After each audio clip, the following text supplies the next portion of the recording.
Okay, I'm going to present on Quizlet, and I want you to understand that Quizlet is good for content.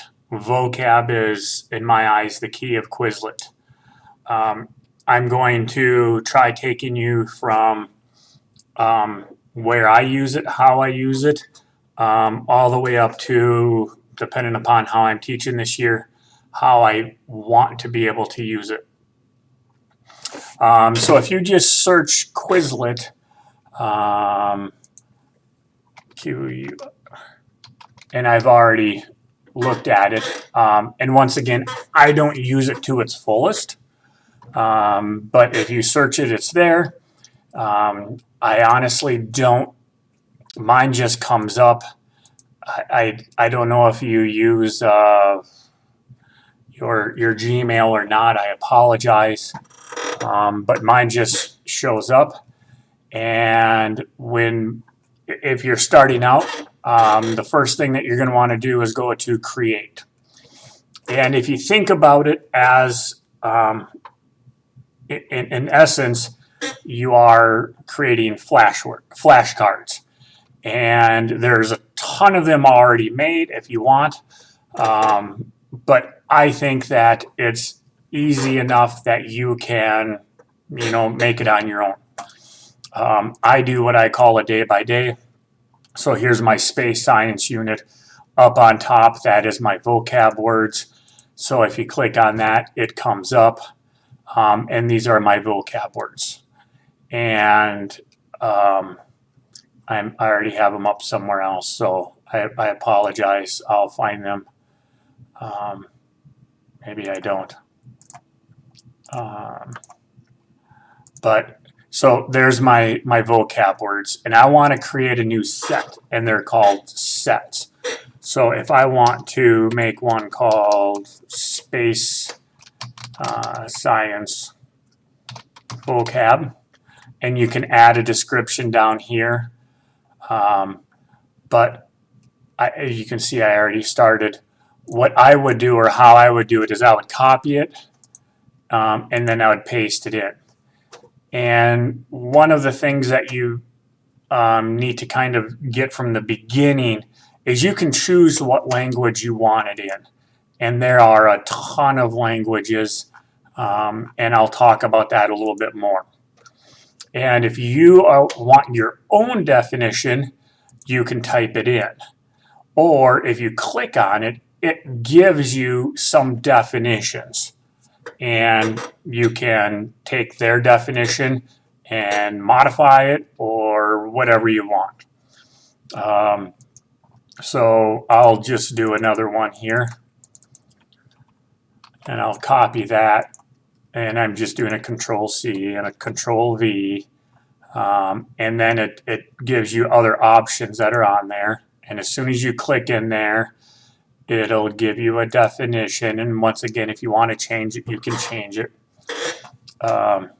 And one of the things that I'm going to point out now that I think you need to know is this right here is really kind of important. You can flip from terms to definitions and definitions to terms, and that is going to kind of change how it is laid out. But right here, at some point in your life, you're going to go, wow, you know what? I wish I had that backwards. And if you flip that, that will become then flipped. So that's important. We're just going to create that. And it's saved, and now here it is, and this is where you can share your links, and you can get that anytime you want. So the basic is flashcards. So this is a flashcard, and you can go star, and you touch it, and it'll flip it for you. And I only have 2 in, so it's like that, and you can flip it, and it goes back. If you want to go to learn, this will then kind of the brightness of a star as seen from Earth. And it'll read it to you. And the drawback about this is it doesn't read these, but you can go, oh wow, and it kind of becomes a game. So the fixed luminosity, oh, bummer, I got it wrong.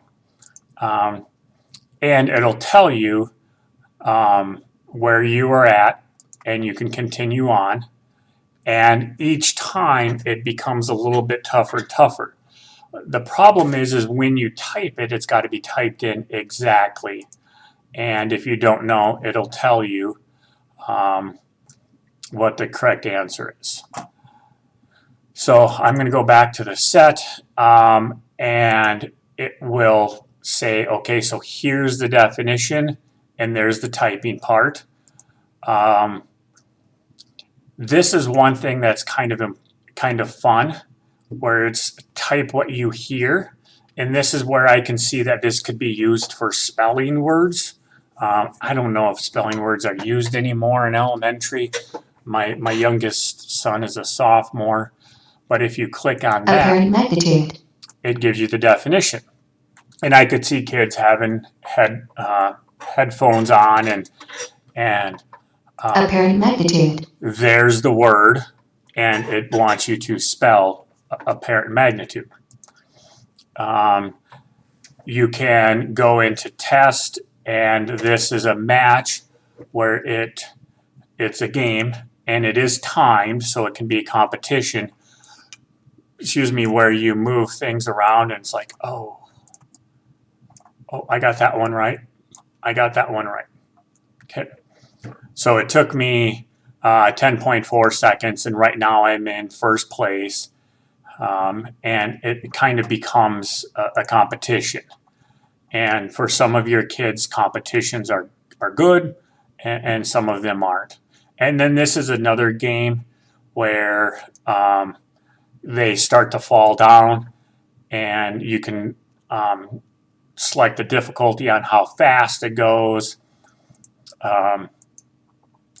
So as they start to fall, you have to type in your definition, which to me is kind of complicated. You can switch it around where the definition falls and you have to type in your word. Kids will do this when they are bored. The gravity game. The match they do more often. None of my kids spell, none of them write. But I want to kind of take this to how I use it and how I want to use it after watching some videos. So if we go to my Earth history vocab, well, here's how I use it. I go with a day by day. So here's my semester all laid out. And then if you click on one of them, you get what I call my day by day. And up top, I have my quizzes and I have my Quizlet. And up top are all of my specials. So if you click on that Quizlet, it brings up already made Quizlet for the kid. So it has all of those terms already there. Let's go back to this one that I just made. And one thing that you can do is when you have it is down here, you can export. And when you click on export, it says that there's a tab in between, and you can change that. And there's other videos that are much better than me. But when you click on this, it'll copy the text for you. So I just have a blank document here, and I'm going to paste that in there. And I have two words. I have star and I have apparent magnitude. And I'm using Google Docs because that's what I use. And in Tools, you can translate the document. So if you translate the document, I'm going to translate it into Spanish because that's what I'm assuming. Oops, I thought it was already on top. Because that's what I'm going to probably have. And when I translate it, it makes another copy of it, and it's titled Translated to tell you that it's translated, and if you had it named something more logical, that would be there. But this here then becomes the definition in Spanish. So I'm going to copy that, go into my space vocab, and I'm going to click on my edit. And here are my words, star, and there's my definition. And what I can do is I can paste it in Spanish. And one thing that the Quizlet has done is it's gone to an autosave. But if you click on done, it saves it for sure. And now if you take a look at my words, oh, that's already into, let's go to learn. And, oops. The brightness of a star as seen from Earth. It'll read it to you. And I'm going to pretend I don't know that one.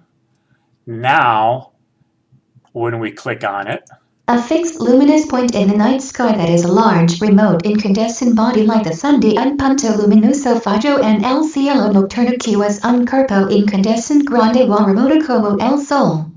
Now you have to understand, I know no Spanish, so I do not have a clue on how that is translated, if that is right or not.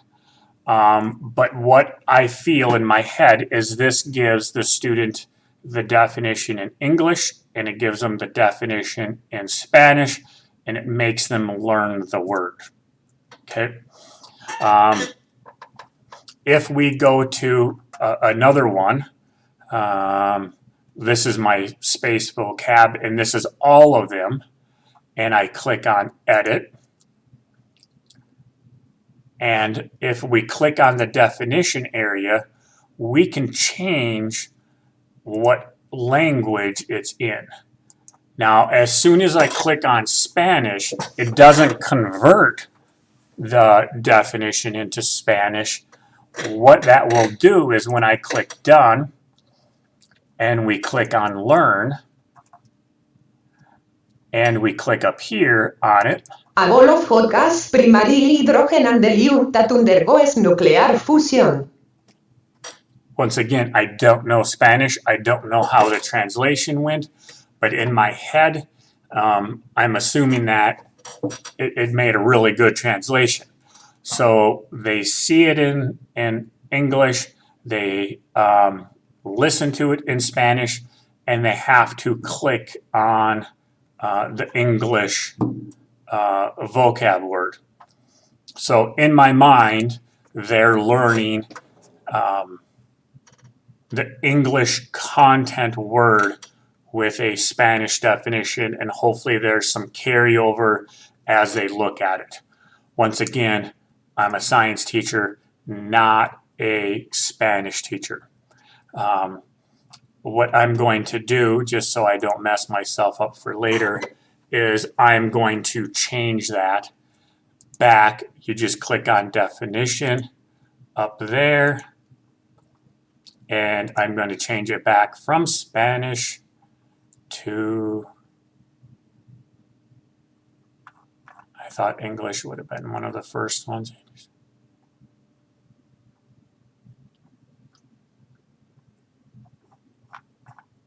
Oh, there it is. It was. I just wasn't patient enough. Now, if we save that and we go into spell, whoops, if we go into learn, here is how this would be the definition and this would be the word.